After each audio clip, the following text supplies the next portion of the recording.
Hi hello నమస్తే welcome to మన 9 TV news. 10 సీట్లు 35% ఓట్లు. లోకసభ ఎన్నికల్లో మన లక్ష్యం ఇదే. బీజేపీ రాష్ట్ర నాయకత్వానికి అమిత్ షా నిర్దేశం. నిందితుని కాదు బాధితుని. ఎమ్మెల్యేల కొనుగోలు కేసు ప్రధాన నిందితుని నా ఫోన్ ట్యాప్ చేశారు, ఆడియోలు బయట పెట్టారు.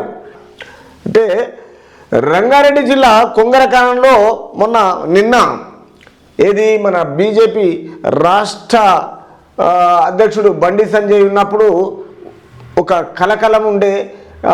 ఇప్పుడు కేంద్రం నుంచి అమిత్ షా వచ్చి నిన్న మీటింగ్ ఏర్పాటు చేశారు.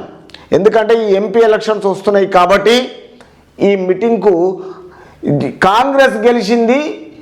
కాంగ్రెస్ అసలైన పార్టీది అసలైన విజయం కాదు, అంటే కేవలం ఇది బీఆర్ఎస్పై వ్యతిరేకంతోనే గెలిచింది అంటుండు అమిత్ షా గారు.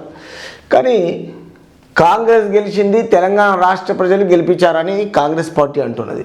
ఓకే, వచ్చే లోకసభ ఎన్నికల్లో తెలంగాణ కనీసం 10 సీట్లు 35% ఓట్లు సాధించడమే లక్ష్యంగా పనిచేయాలని బీజేపీ రాష్ట్ర నాయకత్వానికి ఆ పార్టీ అగ్రనేత హోంమంత్రి అమిత్ షా పిలుపునిచ్చారు.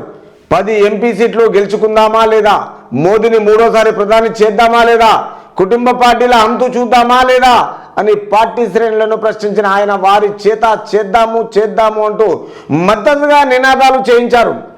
రంగారెడ్డి జిల్లా కొంగరకరణలో గురువారం జరిగిన బీజేపీ రాష్ట్ర స్థాయి నేతల విస్తృత సమావేశంలో అమిత్ షా ముఖ్య అతిథిగా పాల్గొన్నారు. తొలుత శంషాబాద్ నోవెటల్ పార్టీ ముఖ్య నేతలతో సమావేశమయ్యారు.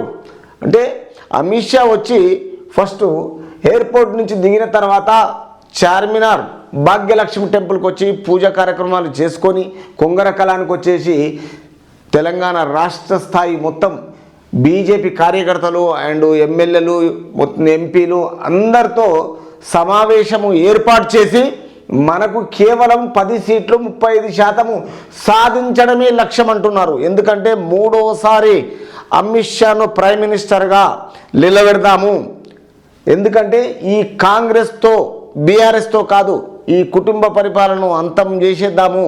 మనకు 10% కావాలి, ఖచ్చితంగా 10 ఎంపీ సీట్లు గెలిపించుకుందామా లేదా అని పదే అమిత్ షా గారు మోడీని ప్రధాని చేద్దామా వద్దా, ఈ కుటుంబ పార్టీల అంతు చూద్దామా లేదా అని ఈ విషయంలో కొంగరకానంలో గురువారం బీజేపీ రాష్ట్ర స్థాయి నేతలతో అందరితో పాల్గొన్నారు. తొలుత శంషాబాద్ నోవెటల్ హోటల్ నుంచి ముఖ్య నేతలతో సమావేశమయ్యి కొంగరకలానికి పోయారు.